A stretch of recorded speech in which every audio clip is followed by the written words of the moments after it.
คำมีมูลค่า8ล้านกีบมาณปัจจุบันคำมีมูลค่าอยู่33ล้านกีบแสดงว่าคำเพิ่มขึ้นอีก4เท่าในเวลาเพียงแค่3ปีกว่าเท่านั้นและเป้าหมายของการลงทุนคำนี้เราอยากลงทุนไปเพื่ออย่างการลงทุนนี่นะมันจะดีกับเมื่อว่าเราลงทุนแล้วเรารู้สึกว่ามีกำไรเมื่อค้ำลงไปฮอดจุดที่เราพอใจเราก็สามารถซื้อได้และเมื่อค้ำขึ้นไปฮอดจุดที่พอใจเราก็สามารถขายได้โดยที่เราบ่ต้องเฝ้าแอปพลิเคชันหรือบ่ต้องย่างไปหันค้ำเลยโดย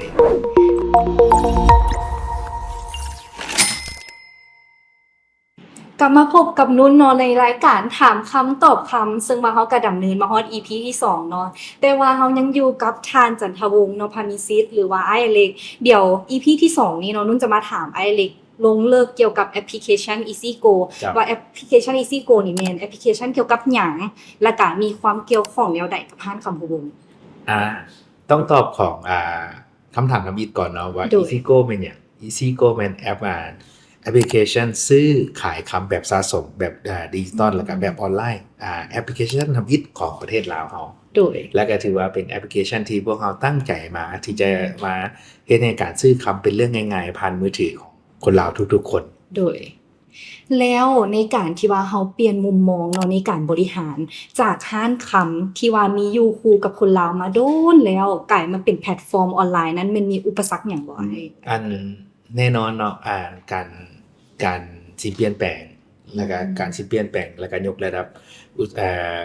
ธุรกิจของเฮานี่นะแล้วมันก็มีแน่นอนก็มีหลายอุปสรรคแต่ว่าเฮาเบิ่งอุปสรรคตัวนี้ก็เป็นความท้าทายแม่นปัญหาแต่การที่ว่าธุรกิจเนี่ยสิแก้ไขปัญหานั้นได้มันก็เป็นกลายเป็นโอกาสของธุรกิจของเฮาโดยตอนที่ว่าพวกเฮานี่สิพัฒนาแอป EasyGo ในมุมมองของตอนนั้นยังเป็นท่านคำภูวงอยู่พวกเฮาเห็นว่าคำนี่นะมันมีแนวโน้มที่จะแพงขึ้นแล้วก็แพงขึ้น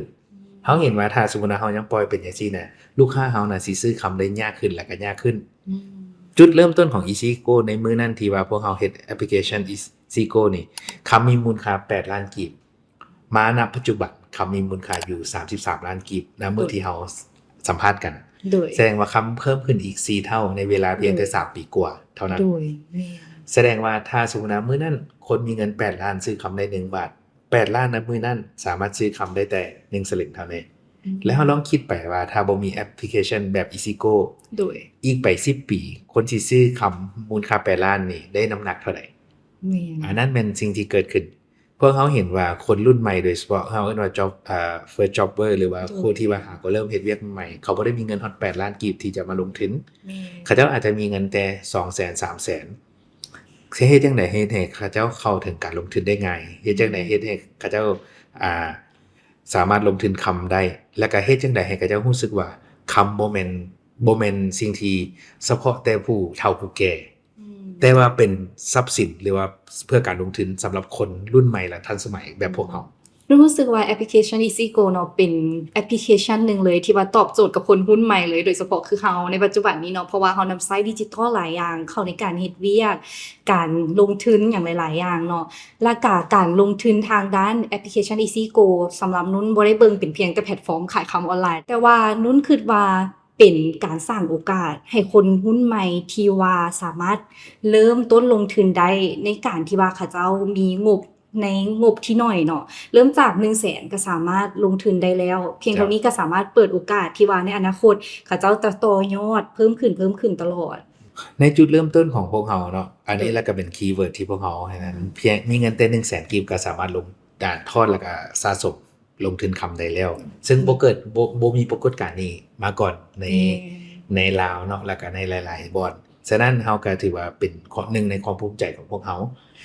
นอกจากนี้เนี่ยพวกเฮายังสามารถไปเบิ่งเรื่องของเพนพอยต์หรือว่าปัญหาว่าคนนี่นะที่จะหลายๆคนนี่นะมีความตั้งใจอยากลงทุนพอทุกคนอยากประสบผลสำเร็จทางด้านการเงินแต่หลายๆคนก็บ่ได้มีวินัยทางด้านการเงินฉะนั้นหนึ่งในอีกฟีเจอร์เด่นๆของเฮาก็คือการสะสมแบบแต่ละเดือนแบบอัตโนมัติเนาะหรือว่าฟีเจอร์ที่เฮาเรียกว่า DCA ฉะนั้นลูกค้าสามารถเข้าไปใช้แอปของพวกเฮาตั้งไว้ว่าอยากลงทุนแต่ละเดือนในงบเท่าใดมื้อใดแล้วก็ให้สามารถตัดเงินจำนวนเท่าใดได้เลยแล้วก็จักงวดอีกสามารถเฮ็ดให้คนนี่นะลงทุนมีความใฝ่ดีตั้งใจแล้วก็สามารถบริหารจัดการ การเงินของตัวเองได้ นอกจากนี้นะยังมีฟีเจอร์อีกฟีเจอร์หนึ่งที่ไอ้ก็ค่อนข้างจะภูมิใจก็คือฟีเจอร์การตั้งค่าซื้อและขายคำแบบอัตโนมัติ โดยที่เฮากำหนดเอง โดย การลงทุนนี่นะมันจะดีกับเมื่อว่าเฮาลงทุนแล้วเฮารู้สึกว่ามีกำไรฉะนั้นเฮาซื้อแพงเฮาอยากขายแพงกว่า โดย แล้วเมื่อคำลงเฮาก็อยากซื้อคำได้ถึกๆฉะนั้นห้านคำพูวงเองหรือ EasyGo เองเฮาสามารถสร้างฟีเจอร์ที่ให้คนกำหนดราคาซื้อและกำหนดราคาขายเมื่อคำลงไปฮอดจุดที่เฮาพอใจเฮาก็สามารถซื้อได้แล้วเมื่อคำขึ้นไปฮอดจุดที่พอใจเฮาก็สามารถขายได้โดยที่เฮาบ่ต้องเฝ้าแอปพลิเคชันหรือบ่ต้องย่างไปห้านคำเลย โดยคือเดี๋ยวนุ่นจะถามอีกคำถามหนึ่งเนาะคือเมื่อกี้ไอ้อเล็กได้เว้าเกี่ยวกับ first jobber แม่นบ่สำหรับผู้ที่ว่าหาแต่มีอาชีพหรือว่าน้องๆผู้ใดที่ว่าหาแต่เรียนจบเนาะและสนใจที่ลงทุนค้ำถ้าสมมุติว่าข้าเจ้าอยากจะมีพอร์ตโฟลิโอของค้ำเนาะไอ้อเล็กมีเทคนิคแนวใดบ่ในการบริหารว่าเฮาควรจะแบ่งสัดส่วนในการลงทุนเท่าใดและก็เก็บเงินสดของเฮาไว้เท่าใดเพื่อลงทุนในอนาคต ก่อนที่เราจะลงทุนเราต้องได้รู้จักเป้าหมายของการลงทุนของเราเสียก่อน โดย ว่าเป้าหมายของการลงทุนของเราน่ะมันแบ่งออกมาเป็นแนวใดและเป้าหมายของการลงทุนคำนี้เราอยากลงทุนไปเพื่อหยังถ้าว่าเรารู้จักเป้าหมายของเราแล้วทั้งระยะเวลาและก็เป้าหมายว่าเพื่อหยังแล้วเราจะตั้งพอร์ตโฟลิโอของเราได้ถูกต้องยกตัวอย่างเช่นว่าเราอยากลงทุนเพื่ออนาคตอีกสัก5ปี10ปีหรือ20ปีโดยการแบ่งเงินจำนวนน้อยหรือว่าเงินเย็นเป็นเรื่องที่ดี แต่ว่าเงินนั้นต้องบ่กระทบกับชีวิตประจำวันโดยเมื่อว่ามีเหตุการณ์ฉุกเฉิน โดย เฮาก็จะบ่จำเป็นต้องได้ขายอันทรัพย์สินหรือว่าขายคำตัวนั้นออกมาเพื่อใช้ในชีวิตประจำวันอันนั้นมันจะเฮ็ดให้เฮาสามารถเก็บสะสมไปเรื่อยๆจนฮอดเฮา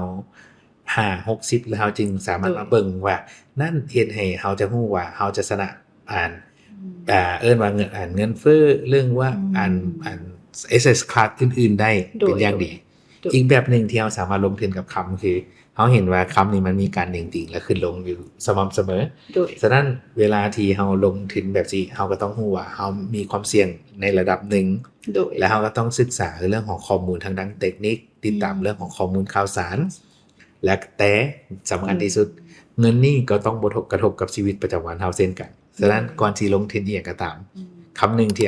เขาต้องมีเงินฉุกเฉินเพื่อใช้ในงานยามฉุกเฉินโดยพื้นฐานแล้วเขาจะแบ่งให้ประมาณอยู่6เดือนปีหนึ่ง ว้าวได้ข้อคิดดีๆเลยกับทางไอเล็กเนาะและสุดท้ายนี่เนาะนุ่นอยากให้ไอเล็กฝากถึงผู้ชมทางบ้านเนาะว่ามีคำแนะนำแนวใดเกี่ยวกับการลงทุนผู้ที่ว่าสนใจเริ่มต้นลงทุนใหม่บ่ว่าจะเป็นคำและการลงทุนในเรื่องต่างๆเนาะโดยก่อนที่เขาจะลงทุนเนาะในทำอิฐนี่นะเงินเนาะหรือว่าเขา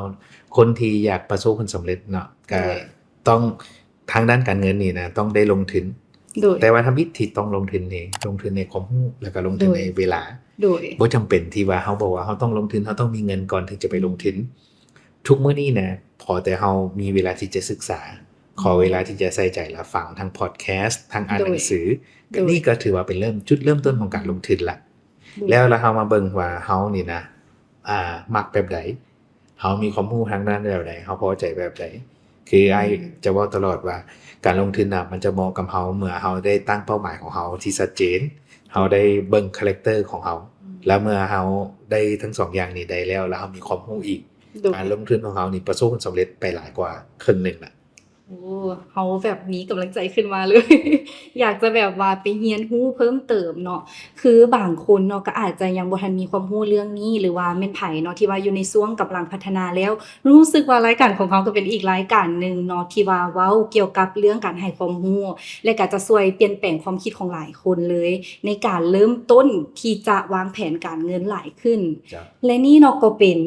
ทั้งหมดของ EP ที่2เด้อระหวังว่าหมู่เพิ่นทุกคนเนาะจะได้ความรู้หลายเกี่ยวกับแอปพลิเคชัน EasyGo ว่ามีหน้าที่หยังแล้วก็มีฟังก์ชันแนวใดและมีผลดีแนวใดประโยชน์แนวใดต่อกับหมู่เพื่อนเนาะและหวังว่าหมู่เพื่อนทุกคนเนาะจะติดตามพวกเราใน EP ต่อไปเด้อบ๊ายบาย